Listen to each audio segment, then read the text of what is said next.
efeknya kalau nggak dioperasi seperti apa.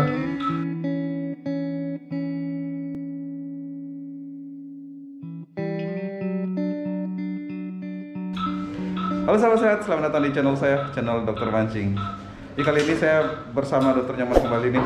Ada operasi pasien laki-laki umur 55 tahun dengan diagnosis BPH, pembesaran pada prostat, kelenjar prostat ya.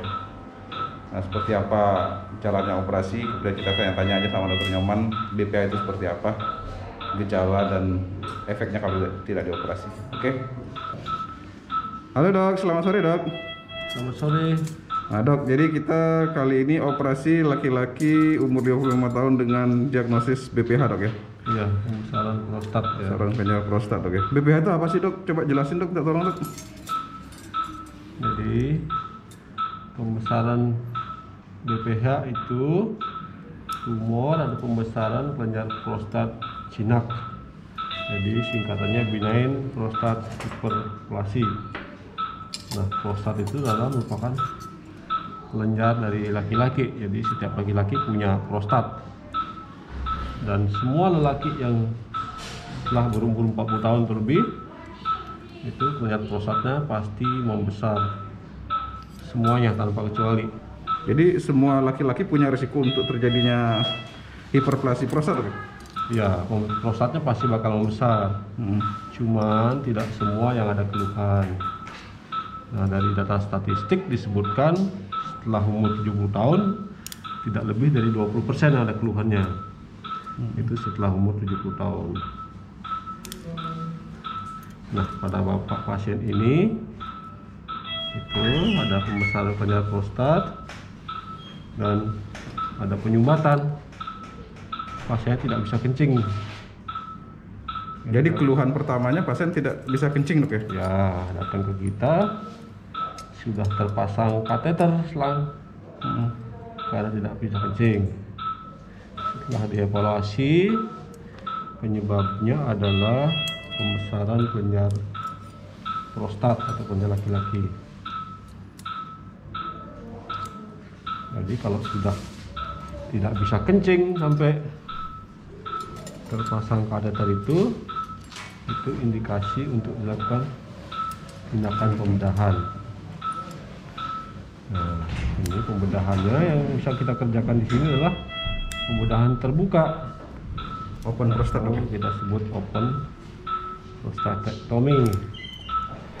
Yang bisa kita kerjakan adalah kelenjar prostatnya kita ambil nanti sehingga sumbatannya bisa dihilangkan. Nanti harapannya adalah pasien bisa kencing kembali, tidak perlu pasang kateter lagi. Jadi prostat itu posisinya dia mengelilingi saluran kencing dok ya? Ya, di bawah dari kantong kencing. Di bawah kandung kencing, sehingga kalau dia membesar Kantong kencing itu dan dilewati oleh saluran kencing atau kita sebut dengan uretra. uretra. Jadi ada bagian dari uretra itu melewati prostat. Nah, prostat. kalau prostatnya membesar, uretranya atau saluran kencing itu bisa tertekan, Kayak terjepit itu dok ya? terjepit sehingga terjadi sumbatan. Nah, tidak semua pembesaran prostat menyebabkan sumbatan, tergantung dari daerah mana yang membesar. Karena prostat itu dibagi menjadi 3 bagian atau 3 zona. Iya. Nah, kalau yang membesar adalah zona yang di tengah, zona sentral, itu bakal terjadi penyumbatan atau penyempitan. Pada umumnya awalnya pasien itu didahului oleh gejala penyempitan saluran kencing itu yang kita sebut dengan istilah LUTS atau lower urinary tract symptom. Jadi awalnya pasien itu ada keluhan berupa penyempitan dari saluran kencing yang disebabkan oleh pembesaran kelenjar prostat itu. Keluhannya seperti misalnya sering kencing, Ada rasa ingin kencing terus dok ya? Ya, kemudian kencing tidak puas karena tidak bisa tuntas kencingnya. Jadi kandung kencingnya masih ada tersisa. Ya, tidak bisa tuntas, jadi mereka merasakan baru aja kencing, pengen kencing lagi. Kemudian tidak bisa nahan kencing, jadi kebelet tidak bisa nahan dia. Kemudian sakit kencing atau jadi kencing. Pada saat kencing nyeri, Dok? Iya, bisa disuri. Sampai nanti akhirnya suatu saat dia bisa tersumbat total, sehingga pasien itu Tidak bisa kencing sama sekali. bisa kencing sama sekali. Biasanya dia bakal datang ke UGD karena tidak bisa kencing dan dilakukan pemasangan kateter di UGD. Jadi tindakan pertamanya Untuk emergensinya adalah pemasangan karena kateter. sumbatan dipasang kateter, jadi kencing itu harus keluar. Terus keluar. Karena kalau tidak keluar bahaya sekali, bisa terjadi bendungan ke atas, Bisa refleks, Dok, ya? bisa menyebabkan ginjalnya bengkak, atau bisa menyebabkan infeksi, bahkan sepsis yang kita sebut dengan urosepsis. Nah, itu bahaya sekali. Nah, Dok, penyebab pembesaran prostat itu apa, Dok? Nah, secara alami ya, semua seperti yang saya sampaikan tadi, semua lelaki itu pasti membesar. Semua. Kalau gaya hidup itu nggak ada pengaruh, Dok? Misalnya kata orang-orang awam kan katanya kalau entah terlalu banyak koitus atau kurang koitus jadi pembesar prostat gitu, Dok? Enggak? Itu secara langsung tidak ada hubungannya. Tidak ada hubungan, Dok, ya? Tidak ada hubungannya. Jadi secara ilmiah penjelasannya bagaimana, Dok? Nah, kelenjar prostat itu emang setiap lelaki seperti yang saya sampaikan tadi itu bakal membesar dia. Di atas usia 40 tahun itu semua lelaki kelenjar prostat itu pasti bakal membesar. Secara fisiologis seperti itu, Dok, ya? Iya, akan membesar ya. Nah, jadi nanti tergantung orangnya itu apakah Ya, keluhannya, klinisnya tergantung ke arah mana dia membesarnya.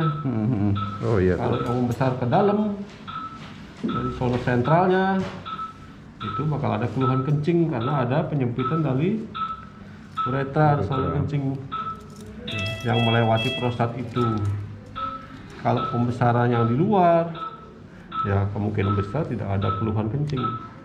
Iya. Karena tidak ada penyempitan untuk penyumbatan. Jadi operasinya ini kita ambil kelenjar prostatnya, kemudian kita lakukan pemasangan selang kateter kurang lebih seminggu 7 Seminggu, hari Dok, ya? sampai lukanya itu sembuh dalam. Ini luka yang kita buat saat ngambil prostat di bawah kantong kencing itu sembuh sekitar seminggu.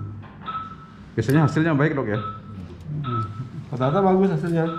Nanti seminggu pasca operasi pasien sudah tidak pakai kateter, bisa pulang dan kencing seperti normal. Untuk operasinya sendiri, Dok, jenis operasinya selain pembedahan bisa dilakukan yang kata orang awam diteropong itu, Dok, gimana, Dok?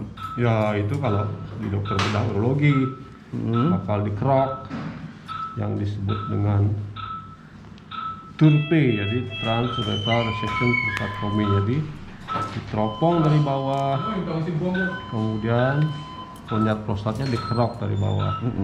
Nah, kalau seperti itu tuh tidak bisa ngambil semuanya, hanya dikerok aja, dikerok. Dan itu secukupnya sampai dia bisa kira-kira bisa kencing itu, Dok, ya? Ya, itu dibatasi oleh waktu dokternya biasanya. Ya, Operasinya maksimal 1 jaman. 1 jam ya, karena ada Ya, kekhawatiran terjadi Turpi sindrom, Dok, ya? ya keracunan dari air karena dia pakai aquabides. Nah, kalau itu pun ada syarat, Dok, ya, dengan masa kelenjar prostat diperkirakan kurang dari 60 gram itu, Dok, ya? ya kalau secara teori karena dia dibatasi oleh waktu, kalau operasi gitu kan tidak boleh lebih dari 1 jam. Kalau prostatnya besar sekali, Nah, untuk ngerok itu dibutuhkan waktu lama, sementara itu dibatasi waktu tidak boleh lebih dari 1 jam. Jadi kalau prostatnya besar, diperkirakan 60 gram ke atas, itu mungkin pilihannya adalah operasi terbuka, Open prostatectomy ya. prostatectomy seperti ini. Oke dok. Nah dok, untuk operasinya sendiri dok, penyulit operasinya apa dok? Ya, penyulit operasi yang paling sering risikonya adalah pendarahan ya, pendarahan. Tapi sebenarnya itu bisa kita antisipasi dengan melakukan ligasi atau pengikatan pada pembuluh darah. Ya bisa sebenarnya kita antisipasi. Jadi risikonya adalah pendarahan. Sebenarnya pendarahan itu dok ya. Tapi biasanya penyulit itu bisa kita atasi dok. Bisa kita atasi.